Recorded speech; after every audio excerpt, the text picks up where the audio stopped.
Yes. Hello, everyone. My name is Hamza Azhar Salam. I'm a journalist based in London, and today we have a very special guest with us. She's a human rights activist and a renowned political commentator with a deep insight into Pakistan's politics. Ms. Reham Khan, thank you very much for joining us today. Thank you, Hamza. It's lovely to reconnect with you today. And how are you doing today? I'm great. I'm enjoying the sunshine. I'm enjoying staying safe at home. I advocate staying home. Of course, I'm a little bit of an introvert, and I think it's the fact that we're not commuting as much as we used to. We're not commuting anymore, in my case, and I think that the output has increased. So I'm enjoying staying safe, and I would strongly recommend, if you can, of course, afford to stay home, stay safe. Yes, it's good to take precautions. So let's jump straight to the first question. Ever since the PTI government came into power, there has been constant criticism directed towards the 18th Amendment. Why do you think that is? And do you think this government will repeal the 18th Amendment? Well, Hamza, people who know me know that I don't mince my words, and I sort of, come directly to the point. And I think that with this government, with the PTI government, it's, let's be honest, it's not been a democratic process, not in the way they came into power, and not the way that they've behaved since they've come into power. In fact, I feel quite uncomfortable about using the phrase come into power because they haven't really had any power. This is a sham democracy, for want of a better word. And I think that the 18th Amendment was definitely one of the targets given to this body of people brought in by their handlers. So I think that the 18th Amendment, they've been building the ground for the last 2 years. There has been quite a lot of and understandably so, strong opposition from quarters that they perhaps did not expect. I think the Pakistan People's Party, because they brought the 18th Amendment in, the credit for the 18th Amendment predominantly goes to them because they were in power when we had this amendment brought in. I think has very strongly and vehemently, particularly Bilawal Bhutto has vehemently defended and opposed this in the House as well as in press conferences outside and in his appearances and interviews. I think it is, of course, people have realized because of the PTI coming in, because the masks have come off. And I think a lot of people now think that the 18th Amendment is the last nail in the coffin. And there has been a lot of civil society, Twitterati, people like yourself, journalists who've been writing and are very, very nervous about the future of democracy, or if there will be any democracy left. As I said, the Pakistan Tehreek-e-Insaf has been given this responsibility to repeal the 18th Amendment, and they've tried their best. One of the most recent examples is that when the House met to discuss Corona, the first thing that the ministers or the Treasury benches brought up was the 18th Amendment. It made no sense. There was no relevance to Corona. So you do understand the nervousness that the incumbent government has now, that they've been given a target and they've actually not delivered on that front. They've delivered on the extension of the Chief of the Army Staff, but the 18th Amendment is still, it's still hanging in the air, and they are not really made as much progress as the handlers would have liked them to make by the second year in government. So adding on to this, some people are also claiming that the parliamentary system itself has failed in Pakistan and that only a presidential system can save this country. So what's your take on that?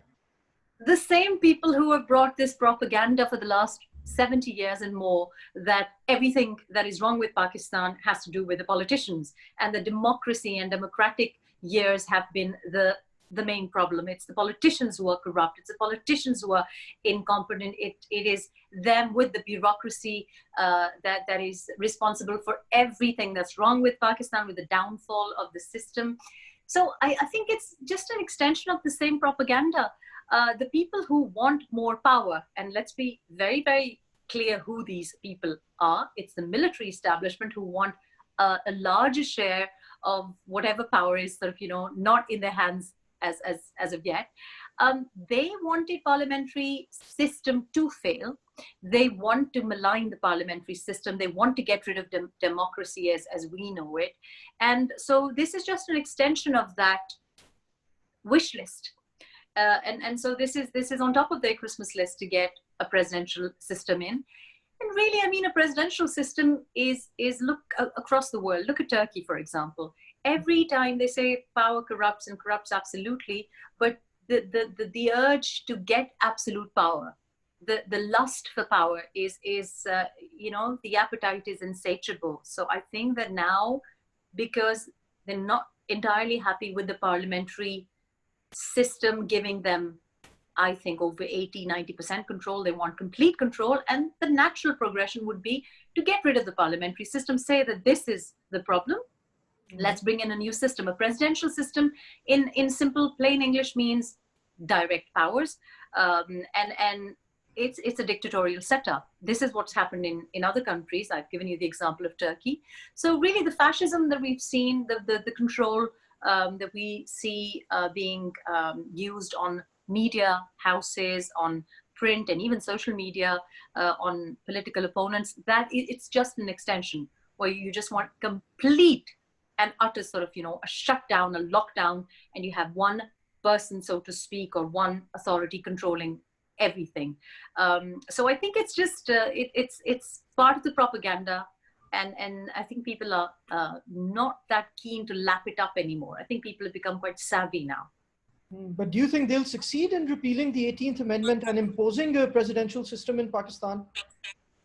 I think that coming up to the 2018 elections, did we think that they could succeed in putting Imran into power? A lot of people thought no, but they did.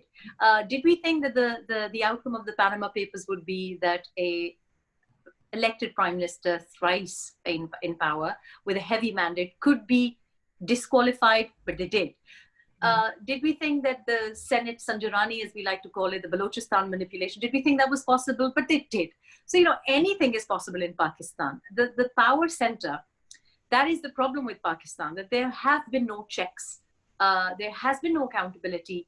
They have power. And now I think Imran is going to be blamed in history for giving them more power, absolute power. So, I mean, look at the bills that were just introduced in the assembly just last week, and generally the behavior of the opposition.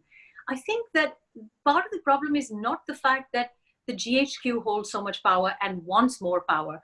Part of the problem are politicians like Imran, who are very happy to become their, you know, puppets, but also those politicians who are sitting in opposition at the moment, who are not willing to take a stand. So as long as we have people who do not have the makeup of leadership, they do not have what it takes to be controversial, to be daring, to show any kind of courage, they will get what they want. So whatever, you know, it's easy to blame the establishment or to say that it's their fault and that, you know, they're not making the environment conducive to democracy. But have we stood up for our democratic rights? Us in the civil society, as ordinary citizens, and those who we choose to elect. We choose weak people who are meant to be our voice, but you've seen what they've done for the last 2 years. Technically, if you had a problem with this government, if you felt that, in their words, the people who are on the floor of the House, not you and I, if you call them selected, if you call the Prime Minister selected, if you say that the cabinet is unelected, that they're not political, that they're parachuters, if you say that this is an installed Prime Minister or a puppet Prime Minister, surely you should have not sat in the Parliament. Surely you should not have enabled the system, but we've seen them enable it for the last 2 years. And it's not about now doing a walkout or arranging an all-party conference or doing a sit-in, a protest. What we saw the JUIF leader, Maulana Saab, do it in November. It's not about that. You should not have accepted the system, the miscarriage of justice right at the outset, post 2018 elections. So, you know, we are inherently flawed in our approach to politics and the way our politicians behave and the way we do not hold them accountable for that. So we should hold Imran accountable. We should hold the opposition accountable. And then we should also hold the military establishment accountable. But speaking of accountability, how do you view the role of unelected advisors and special assistants like Moeed Yusuf and Shahbaz Gill, who have important portfolios in this government? And you might have also noticed that Mr. Gill had a very different view on CPEC when he was in the US. And similarly, Mr. Yusuf had very deep suspicions about the elections, and that view changed after he joined the government. So why is that so? I don't think that the view has probably changed. I don't think people change overnight. We don't have any evidence to counter that. We know that both of these gentlemen have been on record for having views that don't sit very well with the apparent paradigm.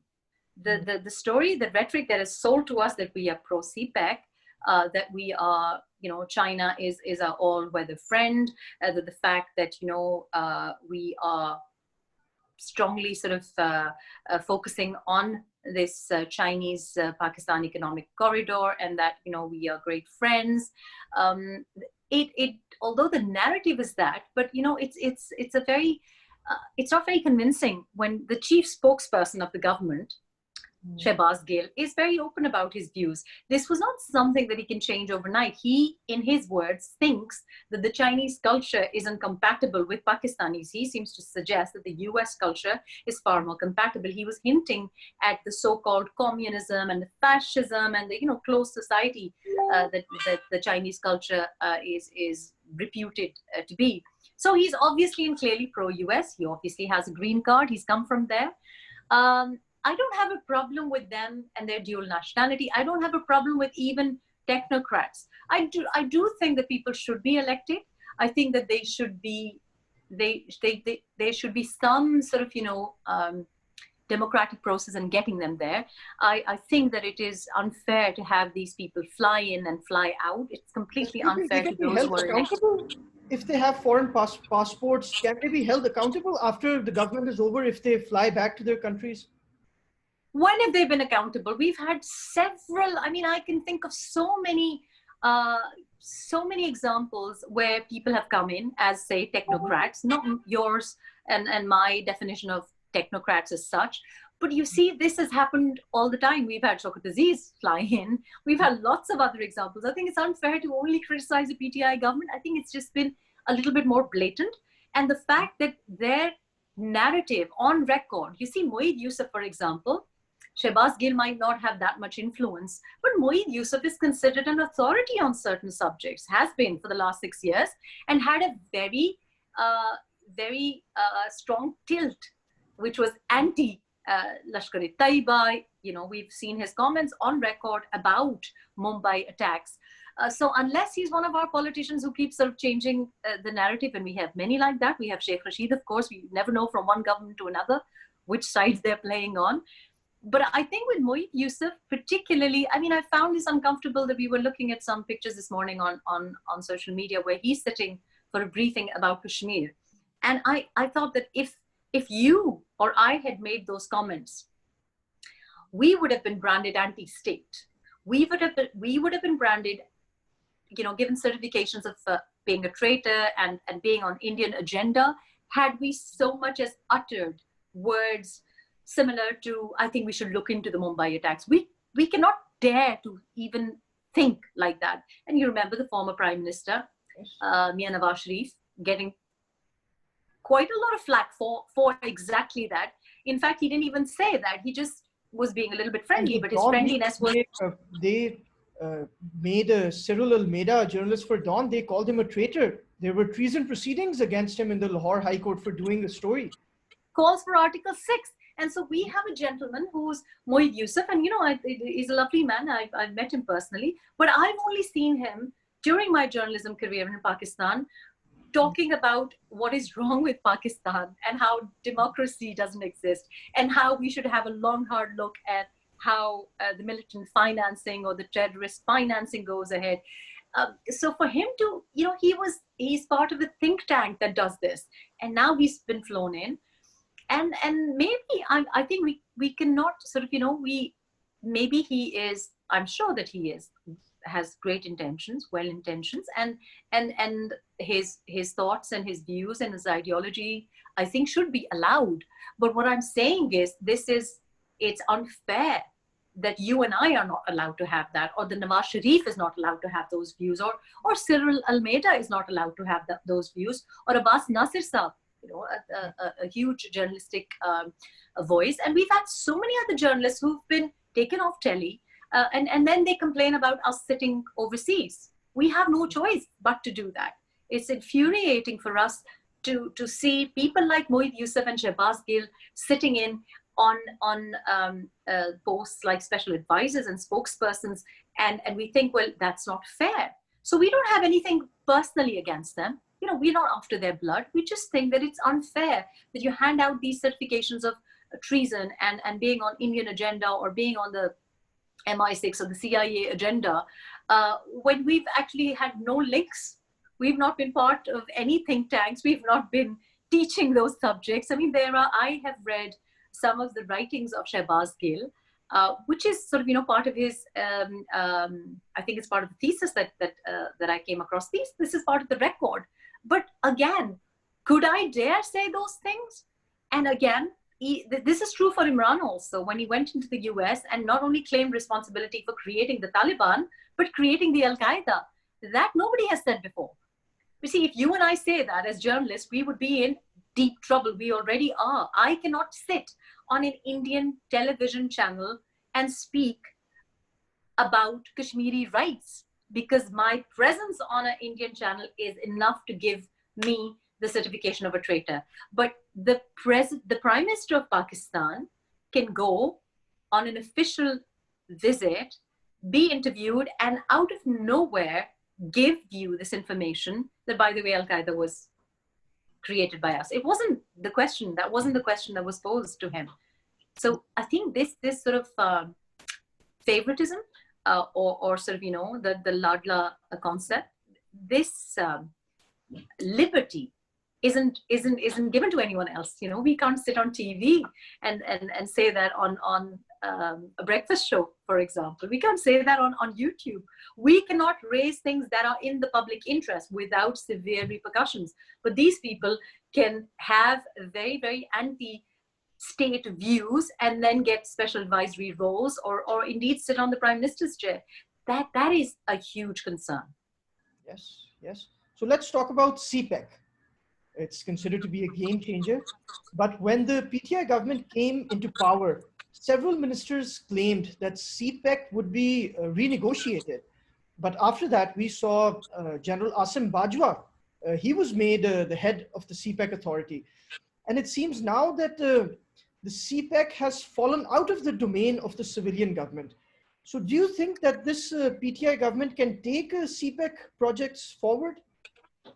Let's look at the evidence, Hamza. So since the CPEC project came in, since 2013, and even, we'll start from 2013 because PTI came into power, at least in a smaller province for the first time. And also it was significant in the sense that we heard their sitting chief minister be very publicly anti-CPEC and causing problems. He was giving various views, but they were not very pro-CPEC. So the Chinese at the time were very uncomfortable about Imran Parvez Khattak, the chief minister, and generally the perception that the Chinese had that the PTI are anti-CPEC. And I have personal inside info as well, which I've written extensively about, that in my role in a personal capacity, I was approached several times to be convinced, so that I could then convince my then husband to be pro-CPEC. And I was approached directly by Chinese businesses and Chinese, and I was a bit surprised because I didn't understand why they thought that we were anti-CPEC. And of course, there was plenty of evidence to suggest that, particularly the sit-in, the 126-day sit-in as well, it prevented certain meetings.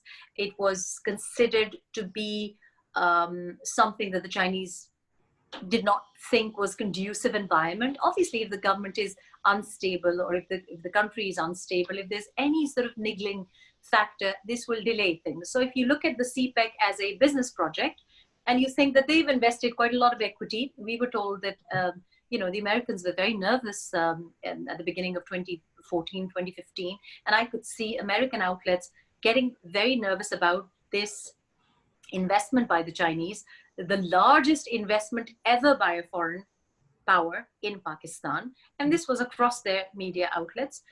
And that nervousness of the Chinese investing a lot of money, I think about it from a business point of view, that you have this equity trapped in Pakistan. You would want completely stable situations. You would want continuity of power. And we know that the Chinese had a very good working relationship with Nawaz Sharif's government, particularly with the administrative side of Nawaz Sharif's government, Shehbaz Sharif. And the Chinese nicknamed him Shehbaz Speed for a reason. So they were happy. I'm very clear in my head that the reason that the Nawaz Sharifs or the Sharif family was taken out of the picture was because they were too pro-CPEC. And that was something that had to be taken out of their hands. Now, it could be that we have a pro-American policy and that we were nervous about this very heavy Chinese tilt. It could also be what you're hinting at, which makes complete sense, that maybe the military want to take it out of the hands of the politicians and gain more control. So the PTI are, I believe, are very anti-CPEC. Otherwise, they wouldn't have people like Shehbaz Gill. Otherwise, they wouldn't have the first couple of years in government. We have seen the CPEC project go into the cold storage. It wasn't until Asim Bajwa came, which is recent within the last couple of months, when we saw some positive vibes towards China.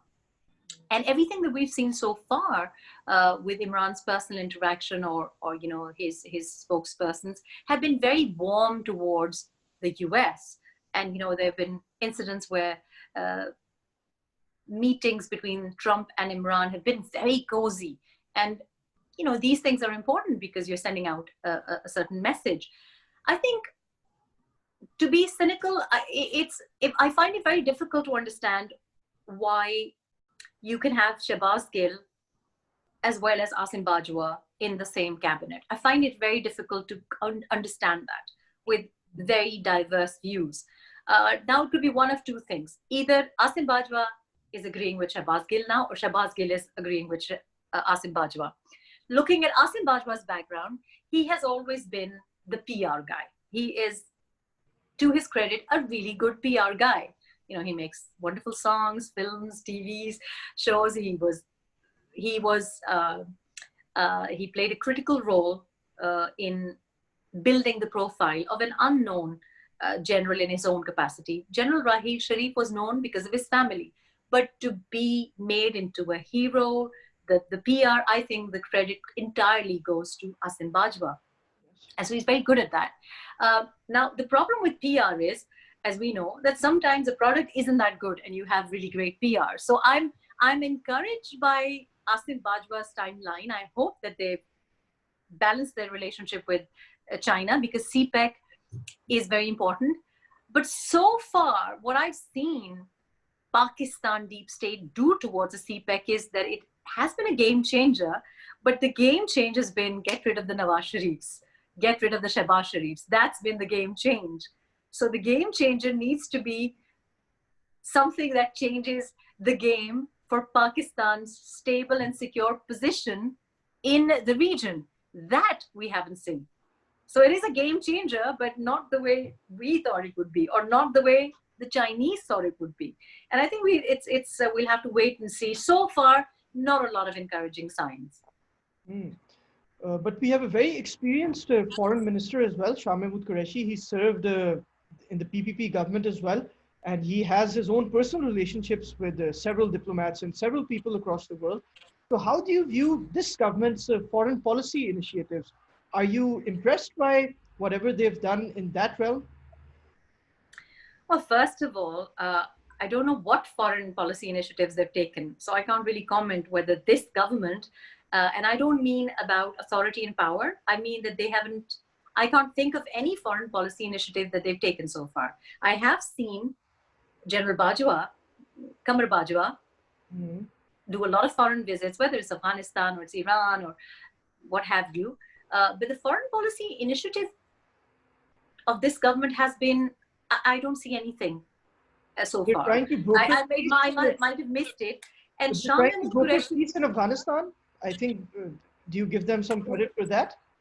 I wouldn't give the government that credit. Like I said, the Kamar Bajwa has been back and forth. I don't want to be nasty towards Shah Mahmood Qureshi, but I don't really see him as someone who has ever wanted any authority either. So his experience that you hint at, he might be an experienced presence, but the only experience that I would give him credit for is making relatively waffling speeches in several languages. And I think that he is multilingual, and he has a vast vocabulary, whether it's in English or his native language or in Urdu. And he's very good with words, a bit too good sometimes, because he can waffle on for some time. But I wouldn't credit him with any more experience. I mean, I forgive me, but I don't see this as his foreign policy initiative. I have my view about the peace initiative in Afghanistan. I don't see it the way the deep state in Pakistan sees it. I think that this is something that the US wanted, and the PTI government has delivered. I don't see this being positive for Afghani people, for Pakistani people. I don't see this as moving towards stability for the region. And the reason is that my view about life is has a different starting point. My view is not, so for example, Shah Mahmood Qureshi is very experienced in keeping his position, whichever government and whichever party it might be in. But I don't see that. I see people and human rights as the starting point. So I do not see how Afghan people will be happier under the Taliban getting more influence. I don't see that as a democratic shift. I don't see that as an equal division. I see a weak government. I mean, we know who the main influential or the key stakeholder is in Afghanistan. That's, there are no two ways about it. It is the Taliban, and we have given them that stamp. And I'm uncomfortable about that, and I have personal reasons for doing that. And you can see from the recent bits of news as well that things have not improved for Afghani people on the ground. It isn't any safer now. There isn't any peace as such. Peace would mean fewer lives lost. Peace would mean fewer bombs exploding. Peace would mean better economic conditions for people. That I don't see. So yes, we've delivered something, but that was a US target that we've delivered.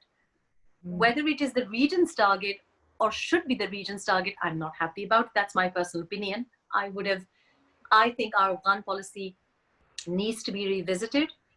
Should have been done ages ago. I think that we should think about our region before we think about US interests. And we've always done that. And I think we've always been at the receiving end of violence and instability as a result of that. I don't agree with a heavy tilt towards any side, be it the US or the Chinese. I think we needed to be balanced, and we've never been balanced. And now we have an added problem to this, and that is Modi. Because for the first time in India, we see a behavior very similar to Pakistani behavior, where we see Modi with an extreme US tilt. That has never happened in India.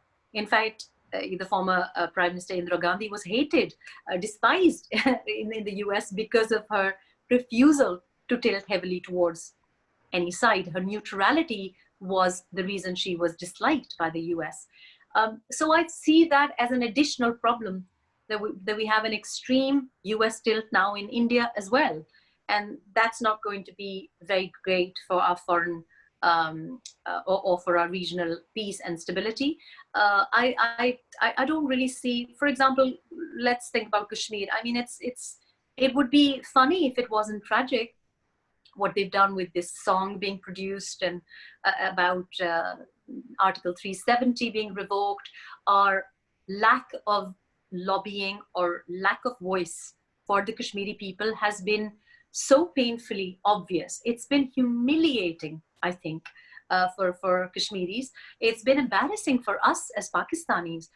What has happened since 5th August of 2019, and we're coming up to the anniversary now in just a couple of days. And I think that this, so it is a foreign policy failure. It is actually a failure as far as the Kashmiri people are concerned, as far as human rights are concerned. They've been in a double lockdown for over a year now. And I see that as, so which foreign policy initiative? I'm trying to think, I'm racking my brains, but I can't find any foreign policy initiative to even criticize, because the PTI government and the Shah Mahmood Qureshi types have not really even, there's not been even a whimper. I see them as being completely silent on all issues. Interesting. So last question, ma'am. It's about FATF. The Pakistani Parliament recently approved 2 FATF-related bills in the hopes of getting Pakistan removed from the grey list. So do you think this will be enough?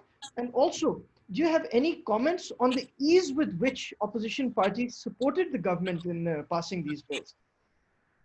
I think I'm not surprised with, the opposition parties are people who are in fact, even those who are living abroad, even those who are foreign journalists now understand that the opposition, I mean, I wouldn't even go as far as saying that they're the opposition, because opposition is meant to hold you accountable. So I think that what we are looking at is a weak government. I mean, we see a sham democracy in the sense that this prime minister doesn't really have any authority, and that's his own fault. I'm not saying that, that's not his fault. But is there any difference between him and the opposition? No, there isn't. I think they come out with a talk show kind of rhetoric where they're maligning each other. There's mudslinging going on the floor of the House, and there will be protests, for example, but there is no real protest. I mean, on the day that the FATF was being presented in the lower house, I mean, the protests were actually not related to that. So I know that news items and people have reported that it was passed amidst protest. No, it was passed completely unanimously with no protest. The protest on the floor of the House was unrelated to the FATF. It was related to personal grievances. For example, the language that was used by one of the opposition leaders against the foreign minister, which was personal. It had nothing to do with the FATF. It was to do with his personal family background. So it had nothing to do with either of the bills. The other protest that was led by JUIF on the floor at the time when the voting was taking place was in protest to the fact that they were not allowed to make a speech. Unrelated. So I think we have to be very careful and very honest about when we report it. The FATF bills, the 2 bills, were passed with not only unanimously, but without a whimper of protest. And the reason for that was because they were pre-decided before they were presented in the House. So this was pre-decided in a smaller committee. And the language that was used on the floor of the House and the accusations by the foreign minister were, we've heard Shahid Khaqan Abbasi say that actually this was completely misleading and untrue, that this hadn't happened, that they had discussed the bills. There was no problem with the bills. The FATF was in the national interest. The things that were disagreed upon were not even presented. The 3rd bill was not presented. And the 3rd bill is to do with economic terrorism, which is a draconian and a very scary law, which later on Shahid Khaqan Abbasi went on record and explained that was always the problem, but the FATF bills we had to do them. So there was no problem with that. But to link it with the National Accountability Bureau, the opposition are correct in saying that they should not be linked. There should be no link between the National Accountability Bureau bill and the FATF.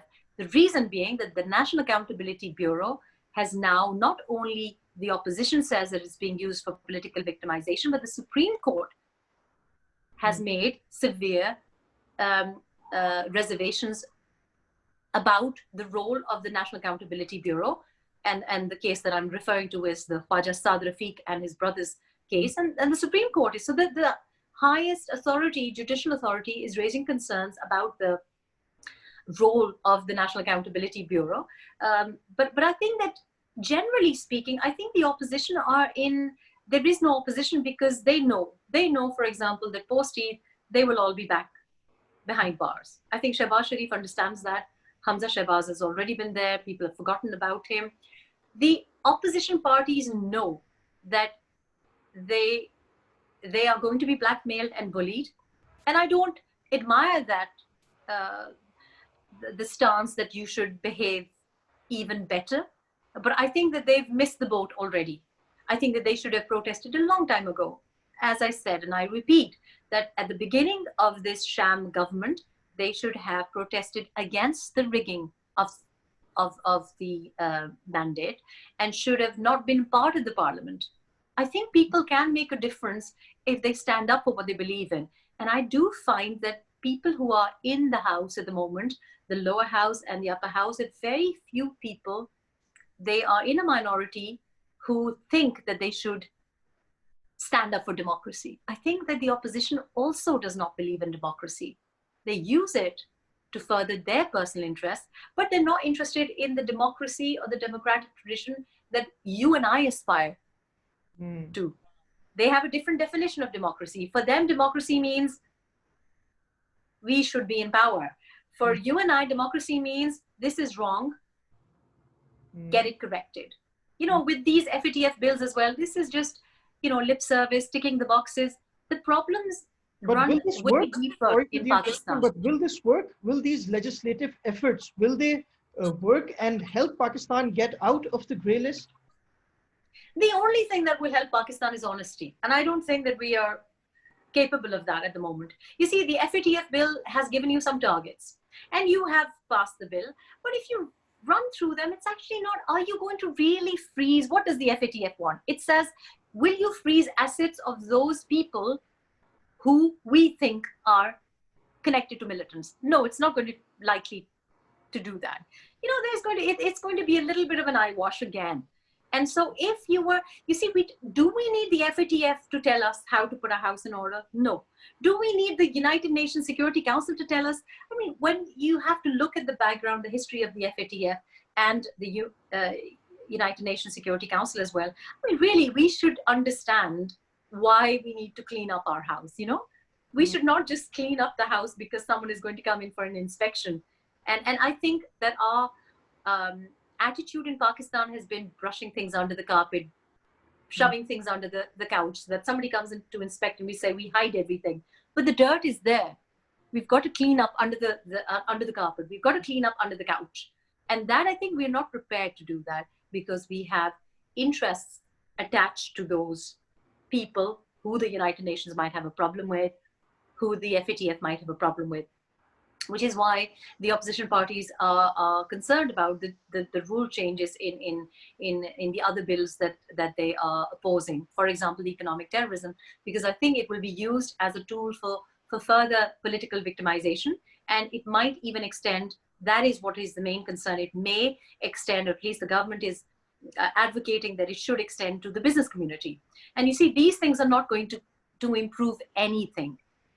What is going to improve things for Pakistan is improving the way tax is collected, who the tax is collected from. It will need more effective tax collection. It will need tax collection where there is, you know, that is not connected to, it shouldn't be curbing business communities. It needs to be an honest tax collection. And those are the sort of things that will encourage Pakistan to get out of the economic problems. And that is the only way out for Pakistan. What this government has done, Pakistan Tehreek-e-Insaf's government has done, is that it has pushed us further into economic deprivation, isolation, economic, you know, it's suicide. It's very similar to, again, places like Tunisia, you know, we saw 37% inflation, to Turkey, for example. So, you know, I see the same model again, a shift towards Islamic extremism, extreme right-wing appearances. You see that with the Punjab board thing. You see it with lots of other bills being introduced. And this is, again, a repeat of what happened in Zia times. So we are looking at extreme right-wing behavior, a presidential sort of dictatorial setup, and complete collapse of the economy. And that is not good news for Pakistan. It doesn't matter who you are or which political party you belong to. The future of Pakistan is at stake. And I don't see any improvement happening anytime soon, because the state Pakistan is in currently, economically, no other political party, not the PMLN, not Pakistan People's Party, and certainly none of the other small parties would want to take on the responsibility. They actually want this government to run the course of 3 years, ruin their own political CV, but the other political parties just want to come in 3 years later or 5 years later, or whenever this experiment is over, like, 10 years. Traditionally in Pakistan, we have 10 years of a democratic government, and then we have 10 years of dictatorship. And that pattern hasn't changed. You look back in history, nothing has changed. So we are looking at, sadly, a 10-year of undemocratic setup, potentially. God forbid. God forbid. But thank you very much, Ms. Khan, for sharing your insights with our audience. And I learned a lot talking to you. And I hope to do this again sometime, whenever you can spare a few moments. Absolutely, Hamza. And I want to add that we were looking at some of the Twitter comments yesterday. And somebody, I think from the government sort of mouthpieces, an account, commented on the fact that why I was choosing the people that I give interviews to. And I was very clear about the fact that my purpose for giving interviews, A, is not to stay relevant or for publicity. B, it's not for any kind of political position or role. I think that the reason I need to speak to people who want to understand what the problem is, and perhaps even if they cannot correct it now, if I make people think about, I could be wrong about my, it's obviously my analysis. I could be completely wrong about it. You can call me a conspiracy theorist or what have you, but that is what I actually believe in. And the problem with most interviewers, I don't care what their following is, that they are on a specific agenda to get something out, whatever that might be. And I'm getting extremely fed up with falling into what other people want out of me. I am very, very clear that I know what's wrong with Pakistan. In my view, what's wrong with Pakistan, I need to share it with as many people as I can. It might make you hate me. It might make you, I hope, make you sit up and think about it. And maybe you can come back and say, well, I think, and I can maybe fine tune my thinking. But I think that ultimately, I think that if you don't do anything about things that frustrate you, then you deserve them.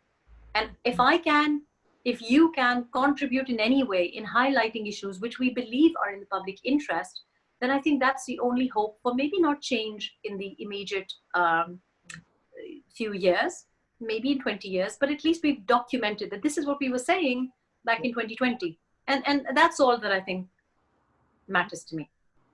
But thanks, ma'am. I'm extremely grateful for your time. And I hope that the viewers enjoyed whatever you had to say. I hope to speak to you again soon. Inshallah. Thank you, Hamza. Thank you, Ms. Khan. Pleasure as always. Thank you. Thank you.